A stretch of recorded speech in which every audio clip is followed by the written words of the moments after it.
This portion of the news brought to you by McDonald's. McDonald's, I'm loving it. Island Luck CEO Sept says that the regularization of the gaming industry means more job opportunities in the industry. And that's good news for thousands of unemployed Bahamians. Along with new jobs will be a need to expand existing ones. Our Clint Watson continues his exclusive interview with the CEO. Island Luck CEO Sept says the regulated web shop industry demands the expertise of Bahamian professionals to fill senior positions in the expanding gaming sector. Such as, qualified CPA accountants and human resource departments. I mean, a lot of us have that type of stuff now, but at least be able to attract a more qualified group of people and wanting to work in the industry.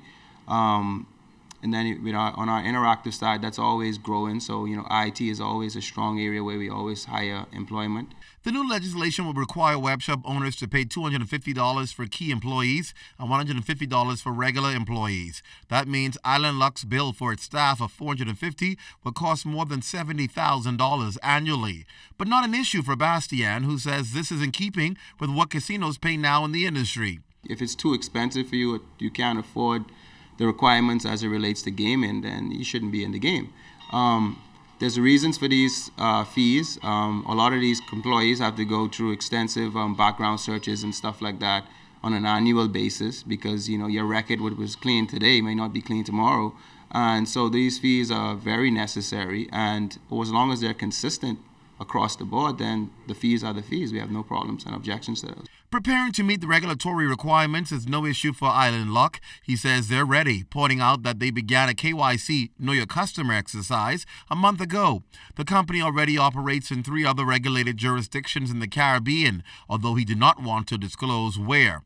As it stands now, Bastian says they'll continue to use the U.S. lotto houses for their winning numbers. As long as we're not using any copyright images or trademark names, logos, or phrases, the results are all public knowledge. They're not buying the Miami number or buying. They're basically placing a wager that they can predict the outcome of any event once it's public knowledge, and that's perfectly legal. As to whether payouts will be less on winnings once regulated, Bastian says there's been no initial conversation at this point, but a decision will be made when the law is finalized.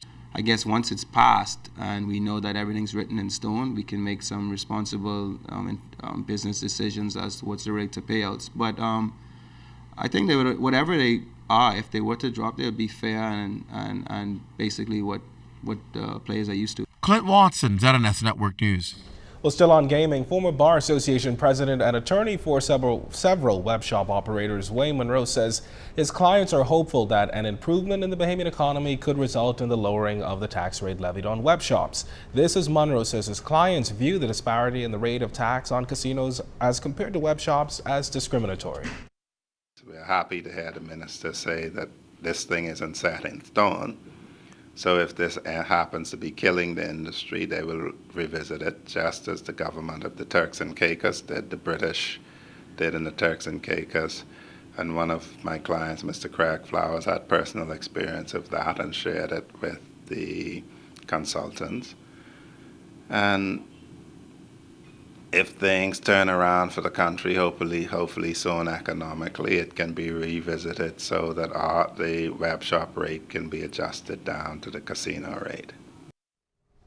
Democratic National Alliance leader Granville McCartney says the Bahamas is running the risk of being blacklisted again if the International Monetary Fund does not recognize banks that accept money from web shops. McCartney, who disagrees with several aspects of the gaming bill, says government should be very careful as it pushes ahead with regularizing web shops, as it could have negative repercussions on this country.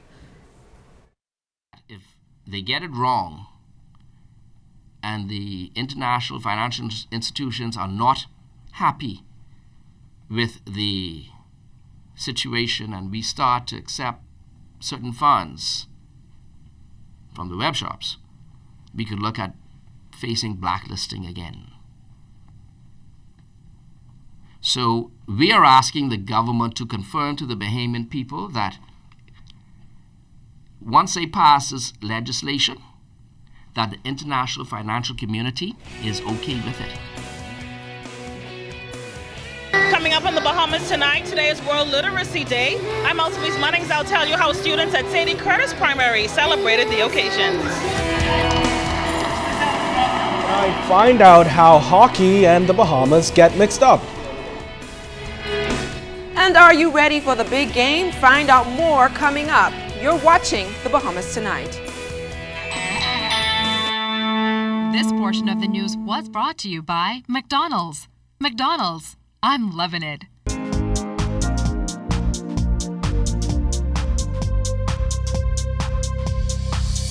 This is your Royal Fidelity Business News Monday. I'm Altaviz Munnings.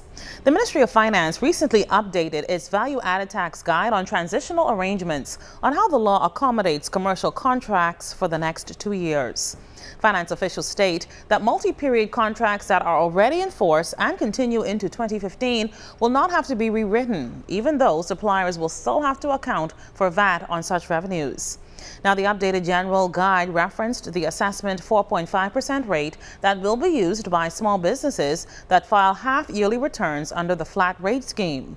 These businesses with sales under $400,000 would pay 4.5% of their cash sales to settle their VAT liability. They would still have to charge customers a 7.5% VAT rate, but be allowed to retain the difference to compensate for input tax credits. The Island House, a much-awaited 30-room boutique hotel under construction in Western Nassau, is progressing smoothly.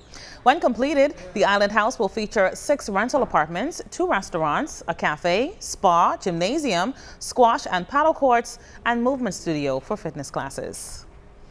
And in international business news, Japan's economy shrank by 1.8% in the April to June period, worse than forecast and raising more questions about the Japanese government's economic policy.